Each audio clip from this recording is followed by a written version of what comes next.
The imperative of power factor correction in modern industrial systems. The dual phases of electrical power. The power supplied to industrial facilities comes in two forms: active power, measured in watts, W, which performs the actual work, and reactive power, measured in volt-amperes reactive, var, which establishes the magnetic fields necessary for inductive loads, such as motors. Both are crucial, but only active power is billed as useful work. Defining power factor. Power factor, PF, is the ratio of active power to the total apparent power, WA. It is a measure of how effectively the incoming power is converted into useful work. A perfect PF is 1.0, or unity, indicating maximum efficiency with zero wasted energy. The inductive load challenge. Modern industrial systems are heavily reliant on inductive loads, primarily AC induction motors, transformers, and arc welders.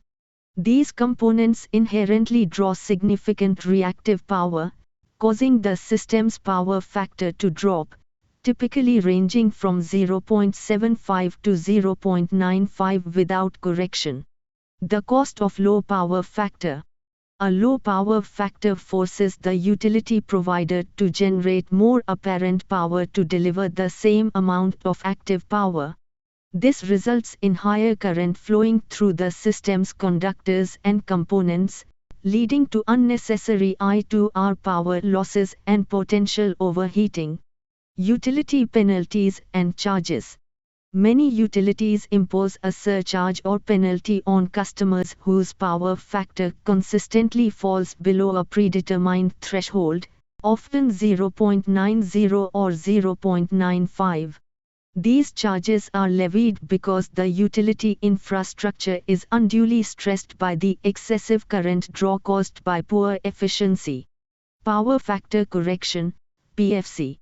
The standard method for improving power factor is by introducing a capacitive load to counteract the inductive load. This is primarily achieved through the installation of capacitor banks, which supply the necessary reactive power locally instead of drawing it from the utility grid. The role of capacitor banks. Capacitor banks effectively act as reactive power generators on site. They cancel out the reactive power demand of the motors and transformers, aligning the current and voltage waveforms and bringing the overall system power factor closer to unity. Benefits of improved efficiency. Correcting the power factor offers multiple benefits. It reduces utility bills by eliminating penalties and decreasing overall demand. It also frees up capacity on existing transformers and conductors, allowing for future expansion without expensive infrastructure upgrades. Advanced PFC systems. In dynamic industrial environments where load constantly changes, modern systems use automatic power factor correction, APF, relays. These intelligent controllers automatically switch capacitor steps, banks, on and off to maintain a consistently high PF, regardless of the fluctuating load. Conclusion: an economic necessity. For technical enthusiasts and industrial operators alike, understanding and managing power factor is not just an engineering best practice, it's an economic imperative. Optimizing PF is key to running an efficient, compliant, and future-ready industrial electrical system.